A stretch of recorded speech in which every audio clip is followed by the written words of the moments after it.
O alcalde de Boiro, acompañado polo concelleiro de Obras, supervisaba esta mañá a execución dos traballos para incrementar a seguridade viaria na segunda fase do polígono de Espiñeira. A actuación contempla a ampliación e mellora da accesibilidade nas beirarrúas. Estamos actuando nas beirarrúas, un pouco mellorándoas, porque este polígono industrial é do ano 98 e na primeira construcción que se fixo as beirarrúas, estimáronse dunha maneira e agora resultou que non eran todo funcionales que tiñan que ser, e estamos intentando ampliálas un pouco, agora que o polígono industrial está collendo cada vez máis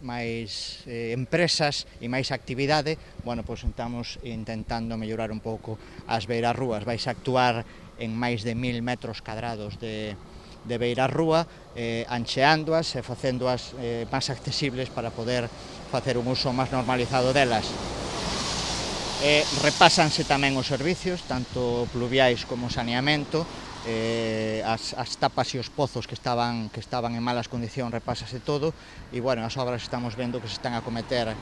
en tempo e forma tal como estaban previsto, ainda que o tempo estes días non acompaña moito, pero van ben avanzadas e confiamos en que acaben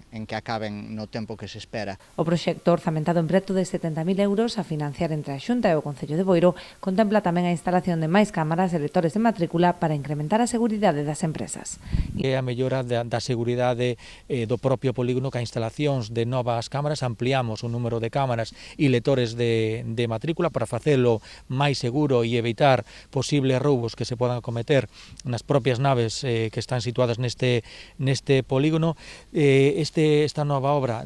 contempla tamén unha zona que non tiñamos na segunda fase, e tamén se renovan parte das cámaras que xa temos no propio polígono, a tecnoloxía vai avanzando. Con esta obra, que estamos falando de máis de 60.000 euros, vamos a deixar ben cerrado o circuito íntegro de vigilancia no propio polígono. Hai que destacar que ao inicio da anterior legislatura, unha das cousas que fixemos este goberno é facer unha central de pantallas de seguridade na propia policía local, e dende as dependencias da policía local están controlando en todo momento este polígono, non? Eu creo que foi unha ventaxa de darlle de seguridade ao polígono, e agora ven cerrando con esta obra o ciclo.